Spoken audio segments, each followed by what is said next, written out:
नमस्कार स्टूडेंट्स। देखिए, ये क्वेश्चन आपका बीएससी मैथ्स ऑनर्स में सेमेस्टर 1 अलजेब्रा में 2022 के पेपर में पूछा गया था। ठीक है, ये 2022 के पेपर का क्वेश्चन नंबर 4th का बी पार्ट है। इसके पहले के जो भी क्वेश्चंस हैं वो मैंने आपके सामने डिस्कस कर लिए हैं। ठीक है, चलिए इस क्वेश्चन को भी समझते हैं और ध्यान से समझिएगा। इस तरीके के क्वेश्चन आपके एग्जाम में पूछे जाते हैं। यहाँ पर देखो, एक कांग्रुएंस दिया है और कहा है कि इस कांग्रुएंस को हमें सॉल्व करना है। सॉल्व करने का मतलब क्या है कि हमको यहाँ पर ये जो x है, x की वैल्यू हमको क्या करना है, फाइंड करना है।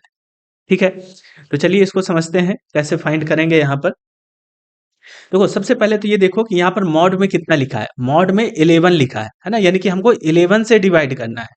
11 से डिवाइड करना है तो रिमाइंडर कितना बचेगा। तो आप कहो कि सर जो रिमाइंडर है वो हमारे पास 0 से लेकर के 10 तक के नंबर्स हो सकते हैं। ठीक है, तो बस यही इतना आपको पता होना चाहिए। मैं बिल्कुल सरल मेथड आपको इसको सॉल्व करने का बता रहा हूँ। ठीक है, जो मुझे लगता है कि सबसे सरल मेथड आप लोग के लिए रहेगा। तो इस मेथड से आप लोग सॉल्व कर सकते हैं कि 0 से 10 तक के नंबर्स हमको लेट करने हैं। तो यहाँ पर लिखिए x इजकल टू 0। यदि x इजकल टू मैं 0 ले लूंगा तो यहाँ पर 7x कितना आ जाएगा बताओ। 7x, तो आप कहो कि सर ये 0 आ जाएगा, है ना, x की जगह 0 रख दिया। तो 0 को यदि मैं 11 से डिवाइड करूंगा, 11 से यदि मैं 0 को डिवाइड करूंगा तो रिमाइंडर कितना आएगा। तो आप कहोगे कि 11 0 जा 0, तो यहाँ पर रिमाइंडर आ गया 0। तो यहाँ पर ये रिमाइंडर रखना है, ये रिमाइंडर है आपका 0 मॉड 11। ठीक है, ऐसे रखना है। हमको लाना कितना है, हमको 8 लाना है यहाँ पर। तो 8 जब आ जाएगा वही x हमारा सोल्यूशन हो जाएगा।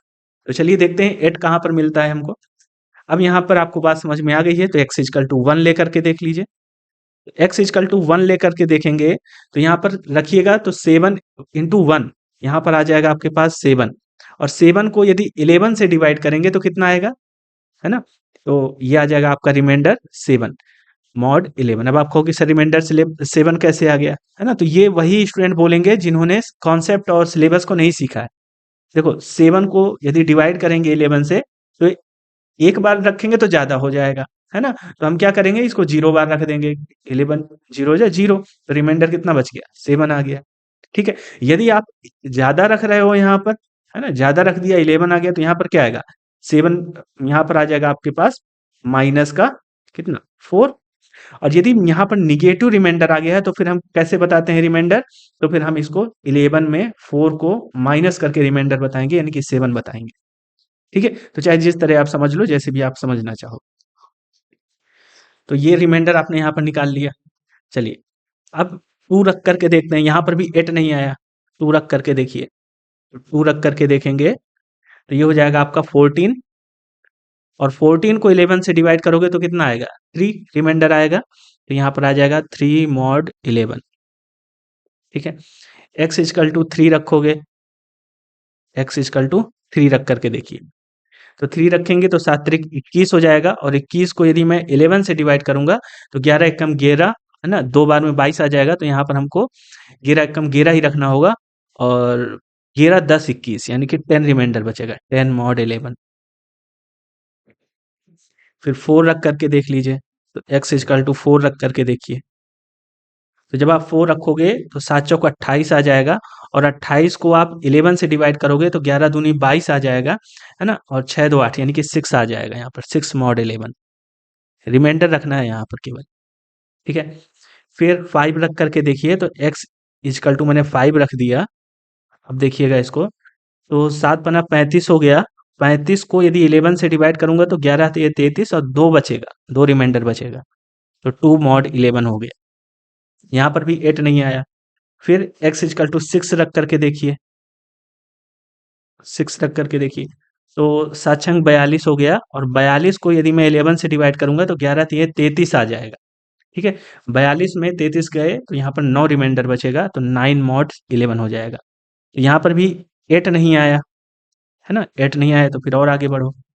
तो x इजकल टू 7, 8 समझ रहे हो ना, यहाँ पर 8 मॉड 11 है तो 8 मॉड 11 ही हमें लाना है। तो जब 7 रखोगे तो 7 सत्ता 49 हो जाएगा। और 49 को जब 11 से डिवाइड करोगे तो 11 चौक 44 और 5 रिमाइंडर बचेगा, तो ये हो जाएगा 5 मॉड 11।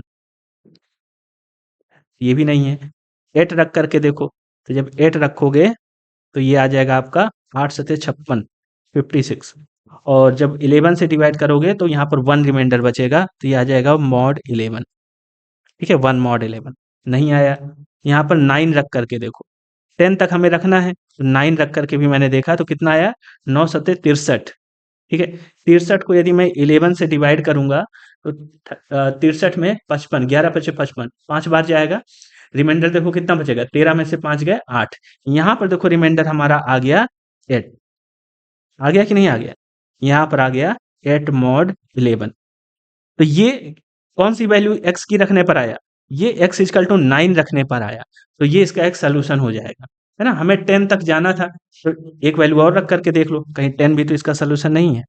x इक्वल टू 10 रख करके देख लिया, तो जब 10 रखोगे तो यहाँ पर हो जाएगा 70, और 70 को जब 11 से डिवाइड करोगे तो 11 छक्के 66, यानी कि 4 रिमाइंडर बचेगा और 4 मॉड 11 हो जाएगा।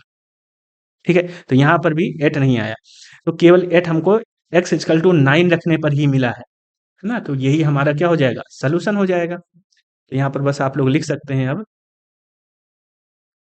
जब सोल्यूशन लिखेंगे तो कैसे लिखेंगे, ये भी ध्यान रखना।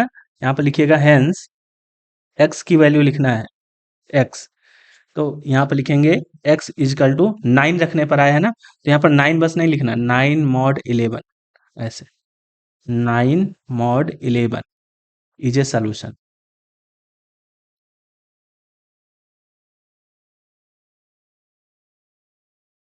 ठीक है, ये हो गया आपका आंसर। आई होप क्लियर हो गया होगा आपको। तो इस तरीके का ये क्वेश्चन था, और ये क्वेश्चन आपके एग्जामिनेशन में पूछा गया है, तो मैंने आपको सॉल्व करके बताया। सबसे सरल मेथड है, इस तरीके से आप आसानी से इस तरीके के क्वेश्चन को सॉल्व कर सकते हैं। तो इस वीडियो में इतना ही, मिलते हैं नेक्स्ट क्वेश्चन के साथ। Thank you.